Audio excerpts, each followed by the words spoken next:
নমস্কার, good morning বাংলায় আপনাদের সঙ্গে রয়েছে আমি পায়েলের, সঙ্গে রয়েছে সম্প্রীতা। শুরুতেই নজর রাখতে হচ্ছে বিজেপির অন্দরে, কারণ ইতিমধ্যেই বঙ্গভঙ্গের দাবিকে সামনে রেখেই বিজেপির রীতিমতো ডামাডোল পরিস্থিতি, এবং এই ডামাডোলের মধ্যেই ড্যামেজ কন্ট্রোলে এবার নামলো বিজেপির শীর্ষ নেতারা। দিলীপ ঘোষ তিনি প্রকাশ্যে বঙ্গভঙ্গের দাবি নাকচ করে দিয়েছেন। একই সঙ্গে সৌমিত্র এবং জন বার্লাদের কিন্তু এই বিষয়ে সতর্ক হতেও বলা হয়েছে। এই টানাপোড়েন, এই ডামাডোলের মধ্যেই আবার উত্তরবঙ্গের দুই বিধায়ক বিজেপি, যাদের গলাতে বঙ্গভঙ্গের সুর। আলাদা রাজ্য হোক উত্তরবঙ্গ, অথবা কেন্দ্রশাসিত অঞ্চলের মর্যাদা দেওয়া হোক, আলিপুরদুয়ারের বিজেপি সাংসদ জন বার্লার এই দাবি ঘিরে বিতর্কের সূত্রপাত। এরপর তাতে ঘৃতাহুতি সৌমিত্র খান। রাঢ়বঙ্গ ভেঙে আলাদা রাজ্যের দাবি। সোমবার আপনার প্রায় অনুষ্ঠানেই চড়া সুর শোনা যায় তাঁর গলায়। বার্লা সৌমিত্রদের মন্তব্যের সঙ্গে দূরত্ব তৈরি করলেও সেভাবে এতদিন উচ্চবাচ্য শোনা যায়নি বিজেপির শীর্ষ নেতাদের গলায়। তবে মঙ্গলবার বদলেছে সেই ছবি।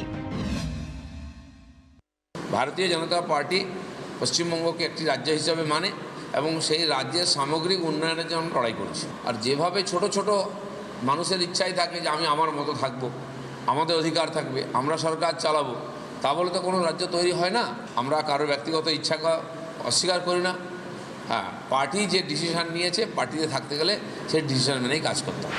এরপরই এ নিয়ে অবশেষে সুর নরম করেছেন সৌমিত্র খান। এদিন টেলিফোনে তিনি বলেন, যা বলেছেন তা ব্যক্তিগত মত। আমি জানাবো আমার একান্ত ব্যক্তিগত অভিমত, এবং এটা পুরোপুরি আমাদের এলাকার মানুষের ডিমান্ড। জঙ্গলমহল বারবার করে বঞ্চনা করা, যেটা আমাদের বারবার ডিমান্ড। বিতর্কের মাঝেই মঙ্গলবার সৌমিত্র খানকে হঠাৎ তলব করেন জেপি নাড্ডা। দিল্লিতে বিজেপি অফিসে সর্বভারতীয় সভাপতির সঙ্গে দেখা করেন তিনি। পর্যবেক্ষক মহলের মত, বাংলা ভাগ নিয়ে বিতর্কিত মন্তব্যের জেরেই এই তলব। দলের তরফে কড়া বার্তা দেওয়া হয়েছে বিজেপি সাংসদকে। জল গড়িয়েছে আরো বহুদূরে। এদিন টুইট করেন বিজেপি সাংসদ স্বপন দাশগুপ্ত, যাতে রাজ্য বিজেপির উদ্দেশ্যে খোঁচা স্পষ্ট। মত রাজনৈতিক মহলের। তিনি লেখেন, কোনো রিপোর্টার মুখের সামনে মাইক্রোফোন ধরলেও সবসময় জবাব দেওয়া জরুরি নয়। মতামত কখন ব্যক্তিগত রাখতে হয় সেটা জানাটা এই প্রজ্ঞার পরিচয়। সবকিছু নিয়ে মতামত দেওয়ার দরকার নেই। পাল্টা জবাব দিতে ছাড়েননি দিলীপ ঘোষ। এখন টুইট করা বা ফেসবুক করার সময় নয়, কর্মীদের সঙ্গে দাঁড়ানোর সময়। এত বিতর্ক টানাপোড়েনের মাঝেও অবশ্য বিজেপির অস্বস্তি নতুন করে বাড়িয়েছেন উত্তরবঙ্গের আরো দুই বিধায়ক। জন বার্লার সুরেই সুর মিলিয়েছেন মাটিগাড়া নকশালবাড়ির বিধায়ক আনন্দময় বর্মন এবং ডাবগ্রাম ফুলবাড়ি বিধায়ক শিখা ভট্টাচার্য। উন্নয়ন হয়নি বলে তো আজকে মানুষ চাইছে, তো চাইতেই পারে, বলতেই পারে আমাদের যদি উন্নয়ন না হোক, আমার সেন্ট্রাল গভর্নমেন্ট, এখানে সেন্ট্রাল গভর্নমেন্টের শাসনটা আসুক, বলতেই পারে মানুষ। জনগণের দাবির সাথে আমরা একমত হয়ে আমরাও সেই দাবির কথা বলি। সে কেন্দ্রে হোক, রাজ্য হোক, সে সমস্ত বা বিধানসভা সংসদ ভবনের সিদ্ধান্ত আমরা বলাই হয়, এটা জনগণেরই দাবি আছে। দল যেখানে বাংলা ভাগের বিরুদ্ধে এবার খোলাখুলি কড়া বার্তা দিয়েছে, সেখানে বিধায়কদের এই হেন ভাগাভাগির দাবি ঘিরে স্বভাবতই চড়ছে বিতর্কের পারদ। স্ববিরোধী সুর বিজেপির অন্দরেই। রিপোর্ট জি24 ঘন্টা। মিশন 2024, মিশন আসন্ন লোকসভা নির্বাচন, মিশন অপোজ মোদিজি। অনেকগুলো লক্ষ্য সামনে, আর তার 3 বছর আগে থেকেই তাই সলতে পাকানোর কাজগুলো শুরু করে দিল বিজেপি বিরোধী দল।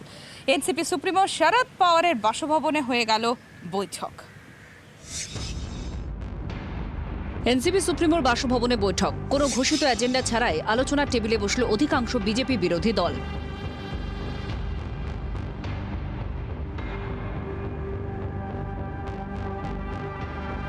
कि इस देश में बेहद आवश्यक है कि एक ऑल्टरनेट विजन तैयार किया जाए, एक ऐसी सोच तैयार की जाए जो वाकई इस देश के ज्वलंत मुद्दों पर, जिससे देश का आम नागरिक जुड़ा रहता है और जिससे वो आगे बढ़ने की सोच सकता है, उन मुद्दों पर वो सोच बुलंद हो। तो उस ऑल्टरनेट विजन के लिए राष्ट्रमंच ने अधिकृत किया है। নেতারা যাই বলুক, রাজনৈতিক মহল মনে করছে নির্দিষ্ট কৌশলগত লক্ষ্যে এই বৈঠক। জাতীয় স্তরে জোটের ক্ষেত্র এখন থেকেই শুরু করতে চাইছে বিজেপি বিরোধী শিবির। সূত্রের খবর, মঙ্গলবারের বৈঠক সংগঠনের প্রক্রিয়া এবং বৈঠকের আলোচনা যেভাবে গড়িয়েছে তাতে দুটি বিষয় স্পষ্ট। বিজেপি বিরোধীদের দুই অস্ত্র, মুখ মমতা, মাথা প্রশান্ত কিশোর। হাই প্রোফাইল এই বৈঠককে প্রথম থেকে নিচু তারে বেঁধে রাখার কৌশল নেওয়া হয়। এখানে প্রশান্ত কিশোরের হাতযশ দেখছে রাজনৈতিক বিশ্লেষকরা। তৃতীয় বা চতুর্থ ফ্রন্টের জল্পনা উড়িয়ে দিয়েছেন প্রশান্ত। মোদি বিরোধিতায় বিকল্প কৌশলে জোর দিয়েছেন। দুবার এনসিপি প্রধানের সঙ্গে বৈঠক করে জমি তৈরি করেছেন। রাজনৈতিক দলগুলোর পাশাপাশি নামী অরাজনৈতিক ব্যক্তিত্বদের বৈঠকে সামিল করাটাও কি সেই কৌশলেরই অঙ্গ? মঙ্গলবারের বৈঠকে ছিলেন জাভেদ আখতার, সুধেন্দ্র কুলকার্নি, অবসরপ্রাপ্ত বিচারপতি এপি শাহ, অরুণ কুমার, বিশিষ্ট অর্থনীতিবিদ রবীন্দ্র মনচন্দা, পবন ভার্মা এবং প্রাক্তন রাষ্ট্রদূত কেসি সিং। সূত্রের খবর, বৈঠকে বারবার উঠে এসেছে মমতা বন্দ্যোপাধ্যায়ের প্রসঙ্গ। পশ্চিমবঙ্গে একা লড়াই করে বিজেপিকে রুখে দিয়েছেন মমতা বন্দ্যোপাধ্যায়। পশ্চিমবঙ্গে তৃণমূলের এই জয় থেকে উদ্বুদ্ধ হওয়ার কথা বলেছেন বিভিন্ন দলের প্রতিনিধিরা। 19-এর ভোটের ঠিক আগে ফেডারেল ফ্রন্টের উদ্যোগ কাজে দেয়নি। এবার পরিস্থিতি আলাদা। নানা ইস্যুতে মোদি বিরোধিতার সুর অনেক চড়া। বিভিন্ন রাজ্যের ভোটে সেই প্রতিফলন দেখা যাচ্ছে। এই অবস্থায় এখন থেকে মোদি বিরোধিতায় সলতে পাকানো শুরু করেছে বিরোধী শিবির। ব্যুরো রিপোর্ট, জি 24 ঘন্টা।